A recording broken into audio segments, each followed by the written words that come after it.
নমস্কার বন্ধুরা, easy cooking blog video থেকে আপনাদের স্বাগতম।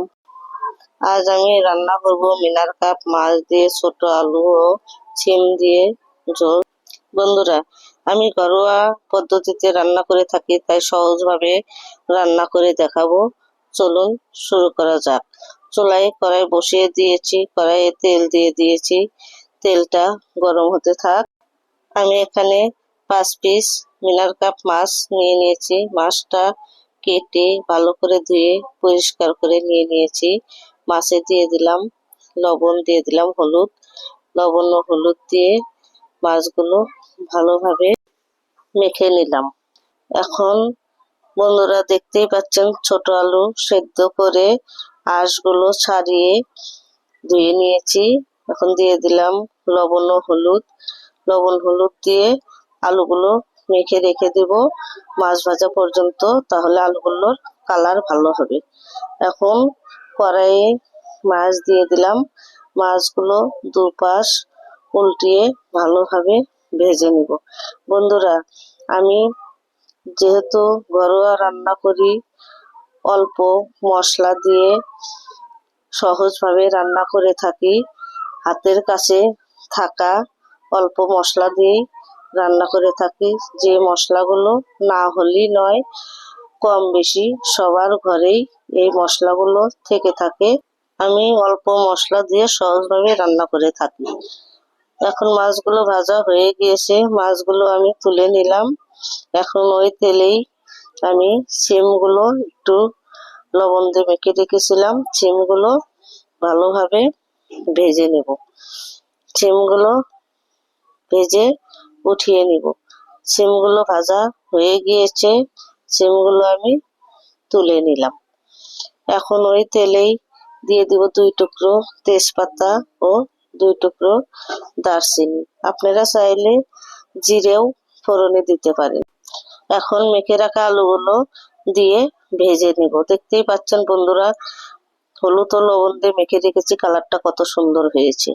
এখন আমি মশলা নিয়ে নিয়েছি লবণ, আদা ও জিরে বাটা, ধনে গুঁড়ো, জিরে গুঁড়ো, মরিচ গুঁড়ো, পেঁয়াজ ভেজে রেখে বেটে নিয়েছি।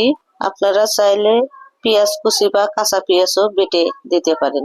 এখন মশলাগুলো আমি দিয়ে দিলাম। মশলাগুলো দিয়ে আলুর সাথে আর একটু ভালোভাবে ভেজে নিব। মশলাগুলো ভালোভাবে ভেজে নিলে কোনো গন্ধ থাকে না, আর মশলাগুলো সাথে আলু ভালোভাবে ভেজে নিলে আলুগুলো খেতেও অনেক ভালো লাগে। আমার আলুগুলো ভাজা হয়ে গিয়েছে। এখন সামান্য জল দিয়ে মশলাগুলোকে আর একটু কষিয়ে নিব। যেহেতু আলু সেদ্ধ করাই আছে, একটু ভালোভাবে ঢাকনা দিয়ে ঢেকে কষিয়ে নিব।